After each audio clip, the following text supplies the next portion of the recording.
There are two views of the Israeli military, what you hear in most of the media and the truth.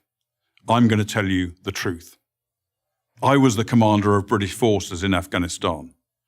I have fought in combat zones around the world, including Northern Ireland, Bosnia, Macedonia, and Iraq. I was also present throughout the conflict in Gaza in 2014.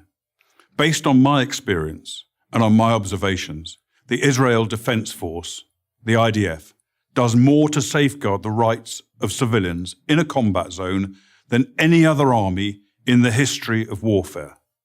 Why is this so? Firstly, Israel is a decent country with Western values run on democratic principles. Israel has no more interest in war than Belgium does. In fact, Israel has never started a war. The only reason it ever goes to war is to defend itself. And it has to defend itself because, unlike Belgium, it is surrounded by countries and armed groups that want to destroy it. Secondly, Judaism, with its unsurpassed moral standards, remains a major influence on the citizens of Israel. I say this as a non-Jew. Thirdly, the army is composed overwhelmingly of citizen soldiers. Israel's a small country with a small professional army. To fight a war, it depends on its conscripts and its reservists. These are ordinary citizens, from professors to plumbers, called upon to defend their homes. They don't want to be fighting, and they don't want to harm others.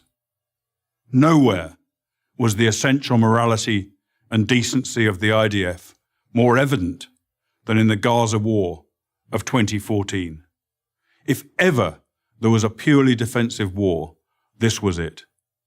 The war was started by Hamas, the terror organization, designated as such by the US State Department that runs the Gaza Strip.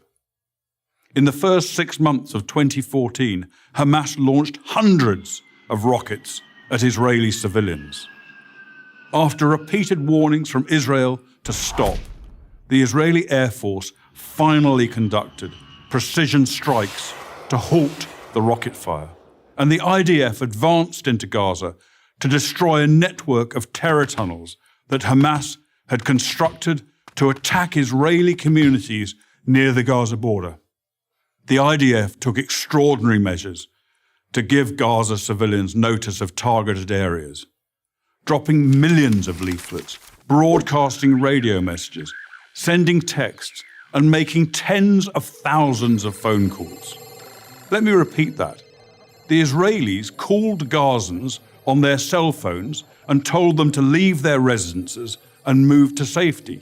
Never in the history of warfare has an army phoned its enemy and told them where they're going to drop their bombs. Many IDF missions that could have taken out Hamas military capabilities were aborted to prevent civilian casualties, increasing the risk to Israeli citizens and soldiers. Despite all of this, of course innocent civilians were killed. Every war is chaotic and confusing, and mistakes are frequent. But mistakes are not war crimes. Hamas, on the other hand, committed war crimes as official government policy. Hamas deliberately positioned its military assets among the civilian population, hiding weapons in schools and hospitals, and placing rocket launchers alongside apartment buildings, then forced those civilians to stay in areas they knew would be attacked. They also instructed their people to report the lie that every Gazan killed was a civilian, even if they were actually fighters. And if there were no civilian deaths, Hamas made them up. Numerous internet sites show Palestinians elaborately staging sniper victims and smashed ambulances, among other phony horrors. It's so common, there's even a term for it, Pallywood, as in Palestinian Hollywood. Ironically, it's the leaders of Hamas themselves who best understand the extraordinary measures the IDF will take to protect innocent civilians. They take full advantage of Israel's decency and adherence to the laws of war. No army takes such risks in order to protect civilians as the Israeli army does. I say this as a professional soldier. I say it because it's true, and people who care about truth should know it. I'm Colonel Richard Kemp for Prager University. Join Prager University. Click here to subscribe to our YouTube channel. Click here to sign up for free at prageru.com for quizzes, contests, and prizes.